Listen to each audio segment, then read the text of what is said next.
Hi friends, welcome to Satya's world positive vibes. నేను మీ సత్య.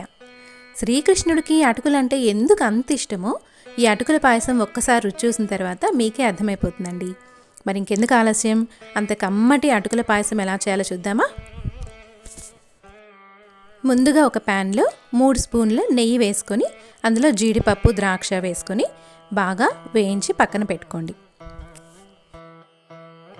జీడిపప్పు, ద్రాక్ష ఇలా దోరగా బంగారు కలర్ వచ్చిన తర్వాత వీటిని తీసి వేరొక గిన్నెలో పక్కన పెట్టుకోండి. అందులోనే కొద్దిగా నెయ్యి అలాగే ఉంచుకోండి. ఆ నెయ్యిలోనే 1 గ్లాసు అటుకులు తీసుకోండి. ఇవి పెద్దవైనా పర్లేదు, మీడియం సైజు అయినా పర్లేదు, ఏవైనా పర్లేదండి. మరీ గట్టిగా ఉండే అటుకులు కాకుండా ఉంటే రుచిగా ఉంటుంది. ఇందులోనే కొద్దిగా చిన్న గుప్పెడు పెసరపప్పు వేసుకోండి. రెండింటిని కలిపి వేయించుకోండి. ఒక 5 నిమిషాల్లో అవి వేగిపోతాయండి.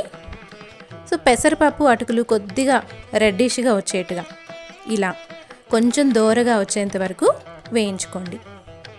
పెసరపప్పు చూస్తే మీకు అర్థమవుతుంది, అటుకులు కూడా కొద్దిగా గట్టి పడతాయి అన్నమాట. అప్పుడే పక్కన పెట్టుకొని వేరే గిన్నెలో 3 గ్లాసుల పాలు, ఇందాక ఏ గ్లాస్తో అయితే అటుకులు తీసుకున్నారో అదే గ్లాస్తో 3 గ్లాసుల పాలు పోసుకొని కాగపెట్టుకోండి. పాలు కాగిన తర్వాత అందులో ఇందాక వేయించి పెట్టుకున్న అటుకులు, పెసరపప్పు మిశ్రమాన్ని వేసుకోండి. వేసి బాగా ఉడకనివ్వండి. ఒక 5 to 10 మినిట్స్ అయిన తర్వాత అటుకులు కొద్దిగా మెత్తబడతాయండి. చూస్తే మీకు అర్థమైపోతుంది. లో టు మీడియం ఫ్లేమ్లో మాత్రమే పెట్టుకోండి. ఇప్పుడు ఇందాక అటుకులు తీసుకున్న గ్లాస్తోని 1/2 గ్లాసు బెల్లం పొడి చేసుకొని వేసుకోండి. ఆ పాలు మెత్తపడిన తర్వాత, అటుకులు మెత్తపడిన తర్వాత అందులోనే వేసుకొని బాగా కలుపుకోండి. ఒక 5 నిమిషాల పాటు లో ఫ్లేమ్లో దాన్ని బాగా ఉడకనివ్వండి. ఉడికిన తర్వాత అందులోనే ఇందాక తీసి పెట్టుకున్న జీడిపప్పు, ద్రాక్ష వేసుకోండి. వేసాక మరొక స్పూను నెయ్యి కూడా వేసుకొని ఇంకొక 3 నిమిషాలు దాన్ని అలా ఉడకనివ్వండి. ఒక 3 నిమిషాల తర్వాత ఖర్జూరాలండి, లైన్ డేట్స్ అంటారు కదా, అవి లోపల గింజ తీసేసుకొని చిన్న పీసెస్గా కట్ చేసుకొని అందులో వేసుకోండి. ఇది మాత్రం అస్సలు మిస్ చేయకండి. ఇది తినేటప్పుడు మధ్య మధ్యలో అవి తగులుతూ ఖర్జూరాలు చాలా టేస్ట్ ఉంటుందండి. ఇది అస్సలు మిస్ చేయకండి.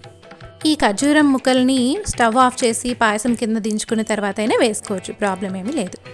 అంతే అండి, చాలా కమ్మగా ఉండే కృష్ణుడికి చాలా ప్రీతికరమైన అటుకుల పాయసం రెడీ. దీన్ని కృష్ణుడికి నివేదించిన తర్వాత మీ ఫ్యామిలీ మెంబర్స్కి అందరికీ కూడా వేడిగా సర్వ్ చేయండి. చాలా టేస్టీగా ఉంటుంది. ఇందాక చెప్పాను కదండి, మధ్యలో ఖర్జూరం ముక్కలు వేసుకోవాలని. అవి తినేటప్పుడు మీకే అర్థమవుతాయి ఎంత టేస్టీగా ఉంటాయో. మధ్య మధ్యలో ఆ ముక్కలు తగులుతూ ఉంటే ఆ ముక్కలు ఆ పాలల్లో బెల్లము మొత్తానికి పట్టి చాలా టేస్ట్ వస్తాయి. అవి నవిలేటప్పుడు మీకు అద్భుతంగా ఉంటుంది రుచి. సో ఇంకెందుకండి ఆలస్యం, ఇంత అద్భుతంగా ఉండే అటుకుల పాయసాన్ని తప్పకుండా ట్రై చేయండి.